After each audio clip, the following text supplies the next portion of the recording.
So I know for most of you watching this, the squat rack is quite an intimidating place. You know, there's a lot of, macho men, all of that stuff going on.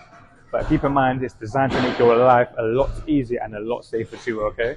So when you're first coming into it, squatting 15 to 20 kilograms, which is this bar, it's quite a lot of weight, okay? So you want to make it as easy for yourself as possible, okay? So instead of having to pick up the bar, swing it up, get into a shoulder press, that's all long, man. Just don't worry about that. Come to the rack instead. I'm going to break it down and try to make it a little less intimidating for your next journey into the gym, into the squat rack. First things first, we're going to set these pins around armpit height, okay?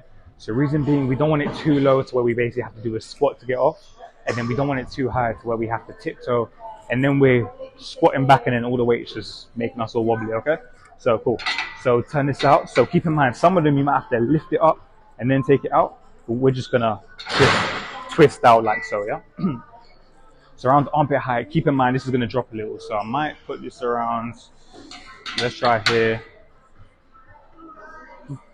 around armpit height, let's say.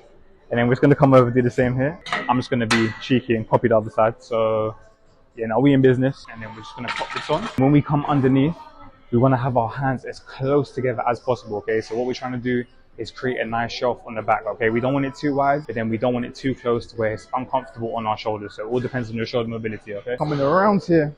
So I'm creating a nice shelf on my back. As I take it off, I'm not gonna be off here because that's gonna put pressure on the lower back, and then that's just awkward to take it off too. So we're just gonna come right underneath. So I like to have a little staggered stance, and then I take it off, and then one step out, and then one little step or 1.5, 2 steps to kind of just adjust yourself, and then we go down, okay? So don't worry about coming out all crazy 2, 3 steps, wasting your energy. The heavier you go, it's just not going to be worth it. And also, if you've got a safety rack, make sure we stay within the safety rack, okay? Don't be taking those steps outside the safety rack.